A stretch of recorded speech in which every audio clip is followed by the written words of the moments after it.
السلام عليكم خوتي خواتاتي، كي دايرين؟ لاباس عليكم؟ كنتمنى انكم تكونوا بخير وعلى خير وصحه جيده ان شاء الله. اليوم قررت باش غادي ندير معكم الصفوف، ولو انها كاينه عندي في القناه الا وبغيت نوضحها لكم يعني بالكيلو، شحال من كيلو.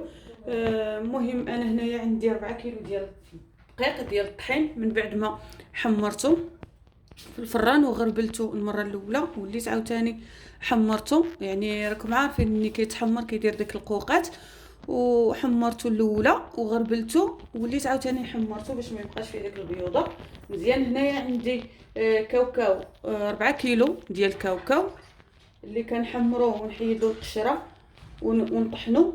نتوما كتشوفوا كيفاش انا كنطحنو يعني مزيان. هنايا عندي الزنجلان حتى هو نقيته مزيان وحمرته وطحنته. يعني الزنجلان راه ما كنطحنوش مزيان مزيان حتى يتدعق. نتوما شي هنايا عندي قلنا 4 كيلو ديال الدقيق في 4 كيلو ديال كاوكاو في 4 كيلو ديال الزنجلان، كيلو ديال اللوز كنديرو في الفران حتى هو كنقليه في الفران وكنطحنو. هذا ماشي مشكل الا خليتوه بحال هكا، كيجي المذاق ديالو غزال هكا مقلي احسن من اللي كنقليوه كنحيدوا له القشره ونقليوه في الزيت. عندي معلقه ونص ديال القرفه، معلقه كبيره ديال السبوله. عندي هنايا 3 ديال المعالق مخلطه ما بين النافع وحبه حلاوه، 3 ديال المعالق ما بين حبه حلاوه والنافع. عندي المسكه الحره مطحونه مع السكر. عندي سنيده على حسب الحلاوه، انا كنفضل انني ندير سنيده على سكر كلاصي. علاش؟ حيتاش السفوف خاصها تجي حرشه باش المعده ديالنا تلقى ما تطحن في رمضان. ماشي كنعطيوها غير معجنات ونعطيوها السوائل ونخليوها هكا من بعد رمضان راه كنحسوا بالمعده ديالنا عيات. السفوف هي الوحيده اللي كتعاوننا سواء في الطاقه ديال الجسم ديالنا ولا حتى في الهضم ديال المعده. كنفضل ان سنيده وتكون رقيقه، يعني ماشي تكون ديك الغليظه.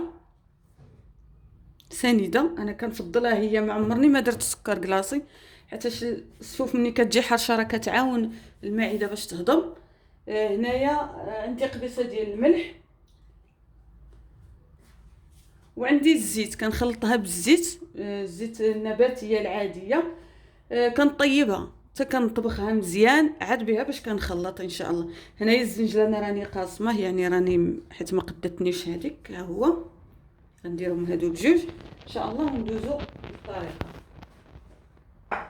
المهم انا كنعطيكم حيت انا ديجا راني دايرها في القناه ديالي العام اللي داز، ولكن بزاف اللي كيسولوا شحال من كيلو شحال من كيلو، حيت داك الساعه كنت درت بزاف كميه كبيره. هاد العام قررت انني ندير، واخا راني درت وكي داك اللي عطا الله عطاه، وهذه طلبيه ان شاء الله بغيت باش نصورها معاكم.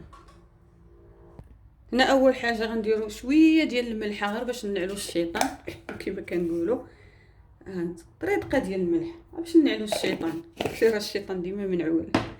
غندير الزنجلان، بسم الله بركه الله. قلنا 4 كيلو ديال الطحين فيها 4 كيلو ديال الزنجلان و4 كيلو ديال الكاوكاو، كيلو ديال اللوز.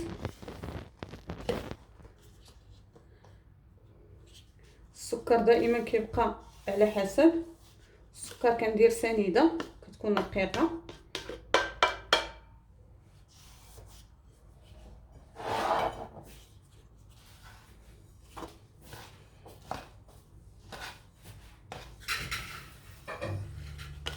كلشي كيكون منقي ومحمر ومطحون.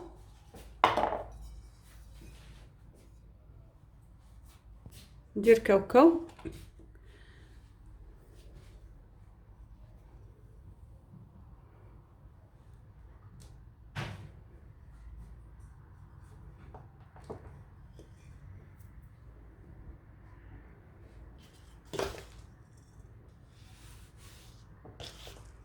المهم راه غادي نقادو هادشي ونخلطوه ان شاء الله.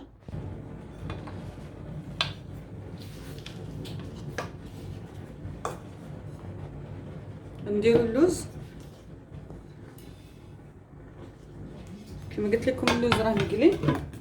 انا عندي 3 ديال المعالق ما بين النافع حبه حلاوه، ما كنكثروش منها حيت كتطلق المروره.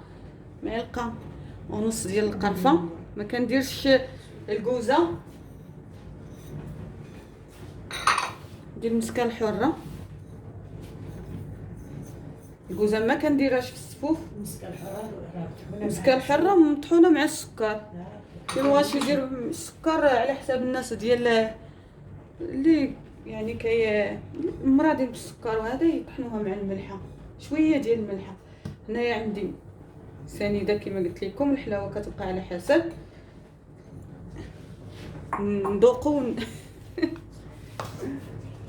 خلط مزيان هذا الشيء كامل مزيان مزيان ونرجع لكم ان شاء الله. المهم انا درت كلشي هنايا خلط ونرجع لكم. هنايا درت الزيت كما قلت لكم، راه ضروري ما خصها طيب الزيت وتتدفى عاد نديروها صافي ان شاء الله ونخلطها ونرجع. ما بغيتش نطول معكم الفيديو كيجي شويه طويل. وهذه هي من بعد ما خلطتها. مهم راه فيها تماره، راه ماشي ما فيهاش تماره، راه فيها تماره ولكن معليش ضروري ولفناها. الا ما كانتش في رمضان راه ما كاين والو.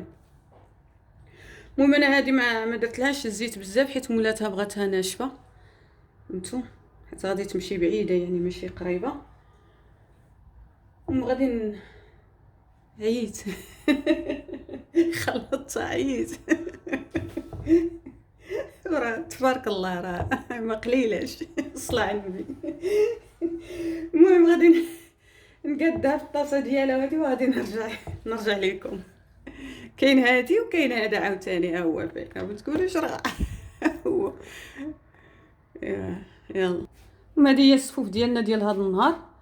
الله يدخلها على مولاتها بالصحه والسلامه ان شاء الله، وتصوموا بخير وعلى خير، والصحيحه راه هي كل شيء. المهم بالنسبه للصفوف حنايا راه من كيدخل رجب وحنا كنوجدوا فيها كنخدموا فيها، راه ما كتضيعش الصفوف بصفه نهائيا.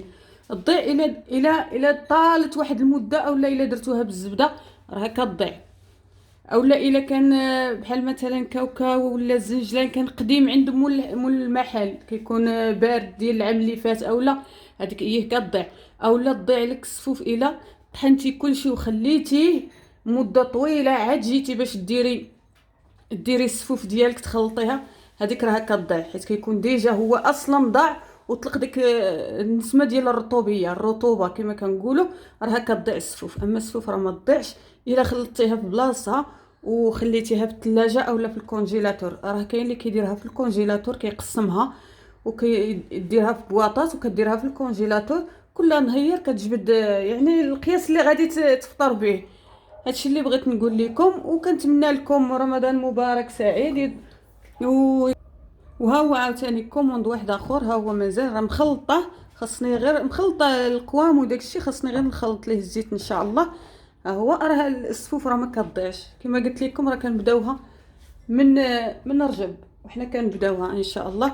كنتمنى ان هذا الفيديو هذا يكون فادكم واستفدتوا منه ان شاء الله، والله يدخلها عليكم بالصحه والسلامه وطول العمر. نتلاقاو في فيديو اخر ان شاء الله. خليت لكم الراحه في امان الله.